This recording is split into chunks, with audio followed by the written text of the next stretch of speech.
Bonjour Olivier Desmoulins. Quel écrivain êtes-vous? Avez-vous un genre littéraire de prédilection? Bonjour à tous, je suis multifacette, puisque j'écris autant pour les adultes que pour les enfants. Je suis auteur de plus de 30 livres chez Grare Éditions, dans tous les genres. Trilogie à lire dans l'ordre que vous voulez, 8 autres romans, une autobiographie sur mon enfance, 6 livres de foot, 11 albums jeunesse, et puis donc 2 recueils de nouvelles sur Daniel Balavoine et Renaud. Toutes les vies sont des SOS et putain de chanteurs. Vous devinerez facilement quel titre va avec quel artiste. Alors vous l'avez compris, enfin j'espère, je suis un écrivain qui adore marier littérature et musique. Grâce à l'artiste Laurent Réval qui m'a sollicité, je suis aussi depuis des années conférencier sur scène, aux côtés de musiciens de grand talent, pour 3 concerts débats sur Bruce Springsteen, ma grande idole de jeunesse, Jean-Jacques Goldman, et évidemment, tatatin, Renaud. Alors avant de devenir écrivain à temps plein, j'ai eu 2 autres vies professionnelles, journaliste, notamment en radio, et chargé de communication ou attaché de presse, en collectivité, dans une compagnie aérienne et en ambassade. Bal à l'ambassade, quelques vieux malades, imbéciles et grabataires, se partagent l'univers. C'est pas moi qui le chante, hein, c'est Renaud. Votre putain de chanteur fait partie d'une collection contre-champ, idée géniale de votre éditeur Art. Mais dites-nous en plus, quel en est le principe? Georges Grard a demandé à des auteurs de transformer des chansons en nouvelles littéraires et nous donnons corps, cœur et âme aux personnages et aux idées développées dans des chansons qui nous ont marqués. Personnellement, je me suis attaqué à Balavoine et Renaud parce qu'ils font partie des bandes-sons de ma jeunesse. Vous trouverez aussi des livres consacrés à, je vais vous donner les noms, prenez des notes, comme dirait Coluche, Cabrel, Johnny Hallyday, Goldman, Céline Dion, Zazie, Grand Corps Malade, Gainsbourg, Mylène Farmer, Les Charlots, Calogero et Serge Lama. D'ailleurs, quel est le point commun entre Serge Lama et moi? C'est que nous sommes bordelais, voilà. Putain de chanteur est inspiré de 8 chansons de Renaud. Pourquoi un livre précisément autour de cet artiste?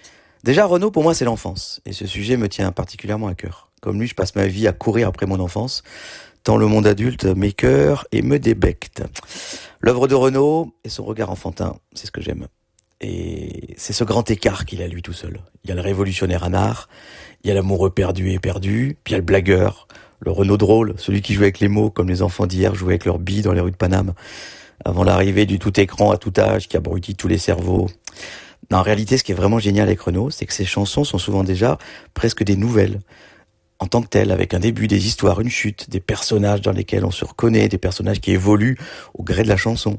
Pour tout vous dire, il y a des chansons que je n'ai pas sélectionnées, alors qu'au départ je pensais les prendre, parce que justement elles sont déjà presque trop des nouvelles littéraires en tant que telles, et j'ai pas vu ce que je pouvais apporter en plus.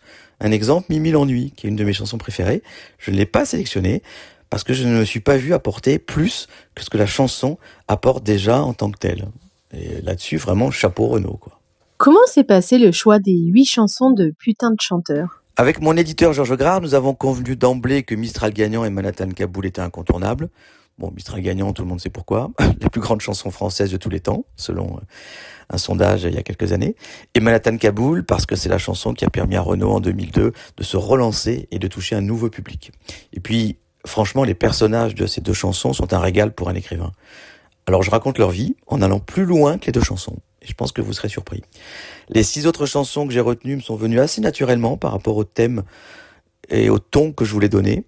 Dans Moi HLM, je l'ai prise parce que j'ai voulu vous faire rire en transposant les personnages de l'époque aujourd'hui, et franchement c'est assez gratiné. Deuxième génération, je l'ai sélectionnée d'abord parce que c'est une de mes chansons préférées, et puis le thème de l'intégration n'a jamais été autant d'actualité. Mon bistrot préféré, Banlieue rouge, j'ai choisi la balade nord-irlandaise pour sortir de Paname et voyager un peu, et puis j'adore l'Irlande. Citer mon pote, j'ai choisi pour le thème de l'amitié, si cher à Renaud, et ça me permet de parler de Coluche. Vous verrez, mes nouvelles alternent rire, provocation, émotion, sensibilité, révolte, avec des petits brins de mauvaise foi des fois aussi. Toutes les facettes de Renaud, quoi. Y a-t-il eu une nouvelle où vous avez eu plus de plaisir à écrire que les autres et à laquelle vous repensez souvent? Oh oui, la nouvelle intitulée Les 29 élus de Manu. Elle est inspirée de la chanson Mon bistrot préféré. Quelque part dans les cieux, Renaud, que j'ai rebaptisé Manu, son 3e prénom, réunit 29 grands disparus amoureux des mots et des arts. Merci au passage à mon ami musicien Laurent Réval, c'est lui qui m'a donné l'idée d'écrire cette nouvelle. Je fais dialoguer dans un bar imaginaire les 29 personnages réels de la chanson. C'est un peu comme une pièce de théâtre. Vous allez retrouver face à face Pagnol, Brassens, Brel, Bruant, Prévert, Desproges, Coluche, Gainsbourg, Devers, Audiard. Bon, je vais pas vous faire toute la liste. Elle est juste magique. C'est une dream team, quoi. Franchement, j'aurais pu en faire un livre entier.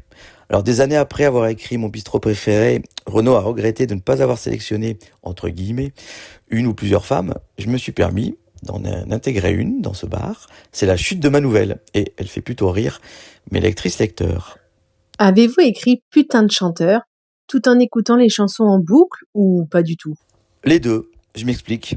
J'ai trouvé les histoires et les intrigues en écoutant les chansons, mais aussi en lisant seulement les paroles sans écouter les chansons. Souvent, je me suis amusé à lire les paroles à voix haute pour bien m'en imprégner.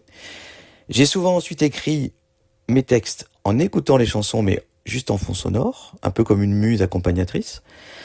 Ensuite, au moment de réécrire, parce qu'écrire, c'est surtout passer son temps à réécrire, en tout cas en ce qui me concerne. Au moment de réécrire, en général, je ne les écoutais plus, parce que mes histoires sont alors devenues totalement indépendantes, quelque part, des chansons. Et je n'ai plus besoin, finalement, d'écouter les chansons pour écrire mes nouvelles. Et c'est quelque part toute la force de cette collection Contre-champ. Ce sont des textes à la fois inspirés des chansons, mais qui sont totalement indépendantes. Et c'est vraiment quelque chose d'étonnant à découvrir. Et en même temps, ça donne envie de réécouter les chansons. Olivier Desmoulins, pour vous, une dernière question s'impose d'elle-même. Que vous inspire le fait que le père de Renaud était écrivain? Oh oui, ça me parle évidemment. D'autant que le papa de Renaud s'appelait Olivier. C'est pas un hasard si le premier boulot de Renaud était magasinier libraire. Et on a parfois tendance à oublier combien il a grandi au milieu des livres grâce à son père. Son père Olivier Séchant qui a sacrifié sa carrière de romancier adulte pour devenir auteur jeunesse et prof d'allemand, afin de nourrir ses 6 enfants, le petit Renaud n'étant pas le plus facile à éduquer. Moi je suis admiratif du fait qu'il ait sacrifié sa carrière de romancier adulte pour sa famille. Alors Renaud a souvent été en opposition avec son père, on peut même dire avec tristesse qu'ils n'ont pas vraiment fait la paix quand Olivier Séchant est mort.